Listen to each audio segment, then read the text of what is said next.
الإعلام اللي كان يحلم إنه يكون ممثل ورحل بلا وداع. صدم الوسط الإعلامي والفن العربي بخبر وفاة الإعلامي السوري صبحي عطري عن عمر 47 عام، تارك خلفه مسيرة إعلامية حافلة بالنجاحات والذكريات. تسمحي لي أعمل شغلة؟ إيه طبعا. أوكي، بس ممكن بدي أشوف. عم تشوفوا؟ ممكن؟ خلص بقى. كثير حلوين. طيب شو بتوقعي بدي أطلب منك؟ والله ما بعرف يا روح قلبي. غنية؟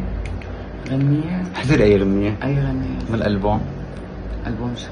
الألبوم الأخير. لا شو ألبوم شو؟ يعني هي ألبوم، ما أنا عندي مليون ألبوم. لحقت نفسي. صبحي عطري من مواليد 1977 بمدينة حلب السورية. بعد تخرجه من جامعة حلب بتخصص الأعمال الإدارية اتجه إلى الإعلام، وهذا هو شغفه الحقيقي. بدأ عطري مسيرته الإعلامية عام 2007 مع قناة روتانا خليجية، وتخصص في الإعلام الفني والترفيهي، وقدم وأعد كثير من البرامج الفنية الناجحة، وغطى معظم مهرجانات السينما والموسيقى العربية. في عام 2014 انضم إلى مجموعة MBC، حيث قدم برنامج تريندينج، وقدم تغطيات مميزة لأبرز الأحداث الفنية ومقابلات مع كبار النجوم العرب والعالم.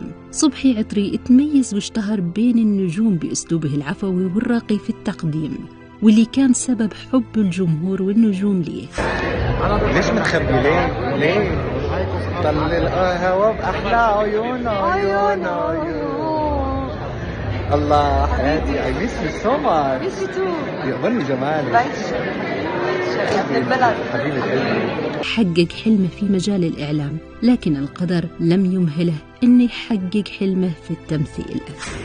كان حلمي وأنا صغير إني أصير ممثل، للأسف ما مشي الحال، بس هيك فجأة لقيت حالي إعلامي، فصار هذا هو الحلم، وعم يكبر حلم الإعلام طبعا، بس ما بعرف يمكن بالأيام ألاقي لي شي دور حلو هيك وأرجع لحلم التمثيل.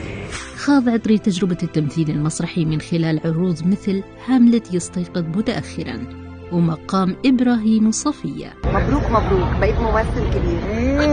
بدي أمثل معي إن شاء الله. مبروك.